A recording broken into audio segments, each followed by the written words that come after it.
नमस्कार दोस्तों, स्वागत है आप सब लोगों का मेरे इस चैनल पे। तो फ्रेंड्स, आज के इस वीडियो में मैं बात करने वाला हूँ ergonomic of tech gadgets in your working life, why it is so important and what could be the very bad consequences अगर आपके गैजेट की एर्गोनॉमिक्स आपके साथ में ठीक नहीं बैठती है। तो ठीक है, तो सबसे पहले बात करते हैं यहाँ पे एर्गोनॉमिक्स एक्चुअल में होती क्या है।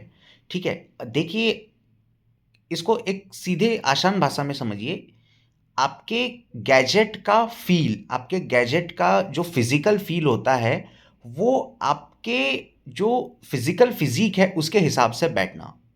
इसको सबसे पहले मैं एग्ज़ाम्पल के तौर पे आप लोगों को समझाता हूँ, ठीक है? उसी से वीडियो अपन शुरुआत करते हैं। एंड बाय द वे दोस्तों, इस वीडियो से आपको ज़रूर कुछ ना कुछ वैल्यूएबल मिलेगा, तो definitely do liking this video, subscribing to my channel. मैं काफ़ी ज़्यादा 10,000 के करीब हूँ, मुझे हेल्प कीजिए उस मार्क तक पहुँचने के लिए। तो सबसे पहले एर्गोनॉमिक्स का एग्ज़ाम्पल लेते हैं दोस्तों, यहाँ पे मोबाइल। मोबाइल का लाइट वेट होना, ठीक है, ये एक तरीके की एर्गोनॉमिक है। हाथों में उसका फील, मतलब हाथों में वो अच्छा से बैठना बहुत ज़्यादा इंपॉर्टेंट है।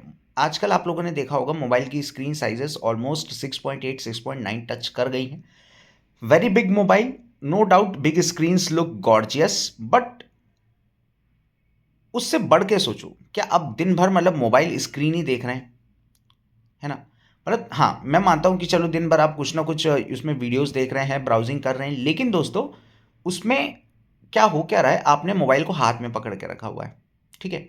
सो कोशिश कीजिए मोबाइल के स्क्रीन का साइज़ जितना छोटा हो सके, छोटा होता है तो अल्टीमेटली वो लाइट वेट हो भी जाता है, ये मैं बोल रहा हूँ, ठीक है? तो मोबाइल आपका लाइट वेट हो और इन हैंड में जो फिट हो, बिकॉज़ मैंने देखा है दोस्तों, जो 6.1 इंच और 2 इंच की जो फील होती है ना, इन हैंड फील, वो काफ़ी ज़्यादा अच्छी होती है। सिंगल हैंड यूटिलिटी आप काफ़ी अच्छा से कर सकते हैं, लेकिन जो 6.8 वाली इंच होती है ना यार, उसमें आप सिंगल हैंड से कंफर्टेबल नहीं होता, उतना वो कॉन्फिडेंस नहीं आता सिंगल हैंड से ऑपरेट करने में, ठीक है? ये मैं इसलिए बता सकता हूँ बिकॉज मेरा रियलमी का X7 Max 5G था।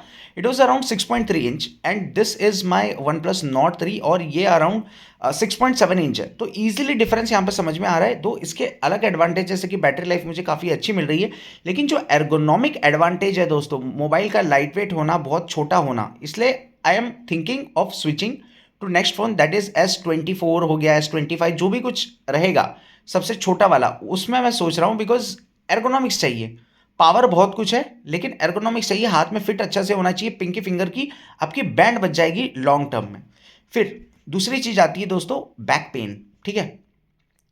ऑफिस में जाते हो या फिर घर में आपने डेस्कटॉप या लैपटॉप सेटअप करके रखवा है, मेक श्योर कि यार आपकी आंखों से नीचे उसका लेवल होना वो सही नहीं है। मेक श्योर कि अगर आप डेस्कटॉप में भी काम कर रहे हैं, सो आपकी बैक स्ट्रेट रहे, इसके लिए आप क्या करना चाहिए कि आपके जो डेस्कटॉप है उसको थोड़ा ऊपर उठा लो, ताकि आपकी जो गर्दन है थोड़ी सी सीधी रहे। इससे मैं ये नहीं बोलता कि आपके जो है बैक में नहीं होगा। देखो यार, पहले भी मैं इन सब चीज़ों में विश्वास नहीं करता था, but as soon as you cross 30 ना, मतलब इश्यूज आते हैं बॉडी में। ये मैं अब धीरे धीरे समझ में लग गया, आ गया है। And most of the people are working in metros, right? तो इसलिए ये काफ़ी ज़्यादा इंपॉर्टेंट हो जाता है कि मेक श्योर कि आपके गैजेट का लेवल जो है आपके आई साइड से नीचे ना हो, नहीं तो आपको मुंडी जो है झुकानी पड़ती है। आप मोबाइल भी चला रहे हो, उसमें मुंडी आप झुका रहे हो, वंस अगेन आप वर्क के डेस्कटॉप लैपटॉप में भी काम कर रहे हो तो आप उसमें मुंडी झुका रहे हो, तो यहाँ पे पेन आएगा। और ये पेन, पता है, ये पेन एक्यूमुलेटिंग होता है, मतलब you cannot get rid out of this situation because आप घुमा फिरा के उसी सिचुएशन में दोबारा जा रहे हो। आपने मुंह वो लगा लिया, 2-3 दिन ऑफिस नहीं गए, आराम किया, आप चौथे दिन ऑफिस पहुंचे, फिर आपने आपकी जो गर्दन का शेप है वो वैसे का वैसा रह गया, ठीक है? तो आपका बैक पेन करेगा, यहाँ पे करता है, यहाँ पे करता है, and you cannot do anything about that, ठीक है? ज़्यादा से ज़्यादा थोड़ी बहुत मालिश कर सकते हैं, बट इट्स गोना देयर, ठीक है? तो ये एक चीज़ आ जाती है। फिर एर्गोनॉमिक्स दोस्तों, ज़रूरी नहीं कि सिर्फ हाथों की, आपके गर्दन की, आपकी पीठ की हो, आपके कानों की एर्गोनॉमिक्स भी होनी चाहिए, ठीक है?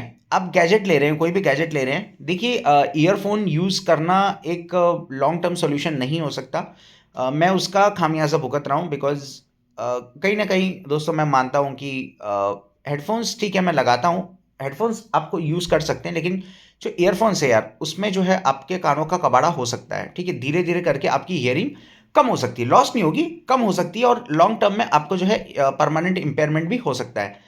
नाउ मेक श्योर कि यार आप ऐसे डिवाइस खरीदें जिनके में स्टीरियो स्पीकर हो, मतलब डुअल स्पीकर तो हो ही हो, ऊपर नीचे अगर मैं मोबाइल की बात कर रहा हूँ, टैबलेट में क्वाड स्पीकर्स आते हैं, that's a very good thing, ताकि आपको जो है यहाँ पे ईयरफोन्स लगाने ना पड़े या फिर बहुत ही मिनिमम वो लगाने पड़े। फिर एक और चीज़ आ जाती है दोस्तों यहाँ पे, आंखों की एर्गोनॉमिक्स। देखिए आईपीएस पैनल आजकल बहुत कम बचे हुए हैं, लेकिन फिर भी if you care go for an IPS panel, a very good high end IPS or high end mini LED panel, be it in TV, be it in your mobile or be it in tablet, at least एक device ऐसा रखो जो कि आपको IPS panel या फिर mini LED panel they, because आजकल सब कुछ ओलेड हो रहा है, मोबाइल, टीवी, लैपटॉप सब कुछ ओलेड हो रहा है। मेक श्योर कि 3-4 डिवाइस में से आपके पास एक ऐसा डिवाइस होना चाहिए। अगर टीवी आपके पास में आईपीएस पैनल की है या फिर मिनी एलईडी पैनल की, then that's a very good thing for you, because उसमें डीसी डिमिंग का जो है चलता है उसमें। सो दैट इज़ वाई उससे होता क्या है दोस्तों, जो फ्लक्चुएशंस होती है मतलब अननोटिस्ड बाय आई होती है, लेकिन अपने जो ओलेड होते हैं, ओलेड स्क्रीन्स, उसमें डीसी डिमिंग नहीं चलती, उसमें कुछ दूसरी चलती है। मैं कमेंट में मेंशन कर दूंगा, मुझे नाम याद नहीं आ रहा, मैंने उसके ऊपर वीडियो भी बनाया हुआ है, वो भी मैं डिस्क्रिप्शन बॉक्स में दे दूंगा। तो वो चलती है उसमें, और उसकी जो फ्रीक्वेंसी होती है बहुत कम होती है। तो डिम लाइट में हो गया तो आपकी आंखें जो है कुछ कुछ लोगों की बहुत ज़्यादा सेंसिटिव रहती है, तो उसमें बहुत ज़्यादा दिक्कत आती है। तो ये सब होते हैं दोस्तों। और मेरा इस वीडियो को बनाने का पर्पस क्या है? मेरा इस वीडियो को बनाने का पर्पस एक ही है फ्रेंड्स, कि आप चीज़ों को समझें। बिकॉज हेल्थ आपकी एक बार लॉस्ट हो गई ना, आप चिड़चिड़े रहोगे, ठीक है, और कहीं ना कहीं आप मतलब गुस्से में कुछ भी बोल दोगे, and it is not good. अभी वैसी उम्र नहीं हुई है, ठीक है। हमारी पिछली वाली जनरेशन्स को इस उम्र तक कंप्यूटर हाथ में नहीं लगा था, ठीक है। हो सकता था कि ऐसे जो डिवाइसेस हैं उनको मतलब कुछ ऑर्गेनाइजेशन में एक दो के पास ही कंप्यूटर और मोबाइल तो नहीं थे, लेकिन जो 30 साल पहले जो लोग थे उनके पास more sort of physical activities थी, और ऐसा झुक के काम उनको नहीं करना पड़ता था, उनकी आंखें लगातार स्क्रीन में नहीं रहती थी।